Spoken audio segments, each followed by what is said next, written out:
皇家金寶執咗笠之後點樣呢？餐廳咧仲有開嘅，咁落面嘅環境係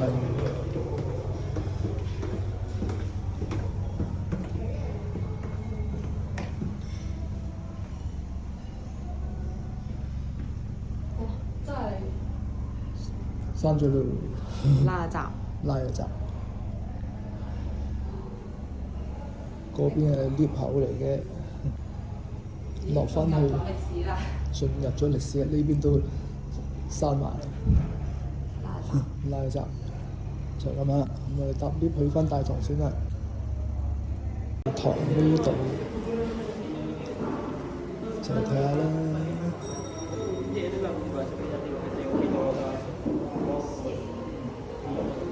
酒店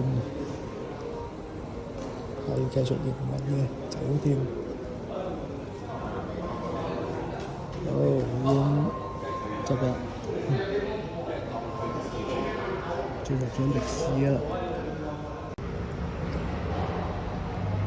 停晒啦，所有都。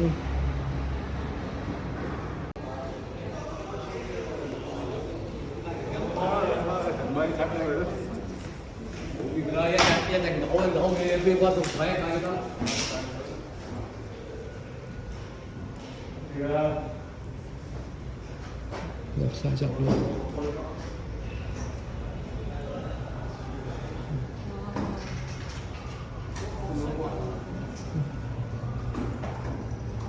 衛星牆都好耐啦。係啊，咁多年嘅衛星牆，終於講再見啦！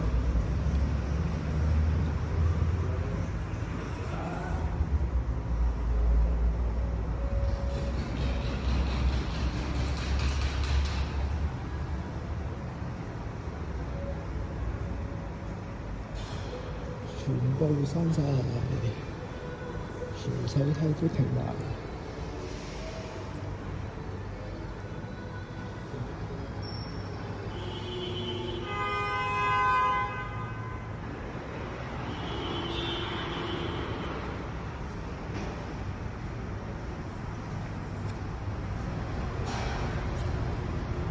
暫停使用啊！原本嘅1樓。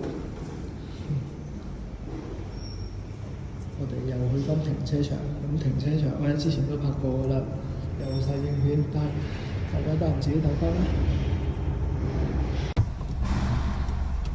咁我揸車離場啦，皇家金寶執就執咗啦。唔係賭場啦。賭場咁皇家金寶其實係一個集團嚟嘅，佢海外都有皇家金寶酒店嘅。佢呢度住啊，同埋食嘢咧都仲 OK 㗎。係啊。而且亦都有免費泊車。係啦。啱我右邊有部車嚟緊，咁所以我要避佢。咁樣我哋之前有拍過啊嘛，呢個停車場嘅影片，所以呢個停車場咧依然係繼續可以大家可以揸車入嚟嘅。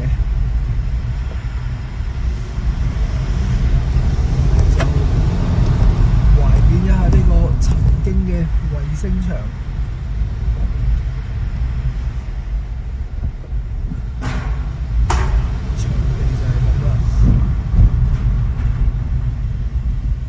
之後澳門嘅賭業究竟係向咩方向走呢？冇人知，揸車就知道。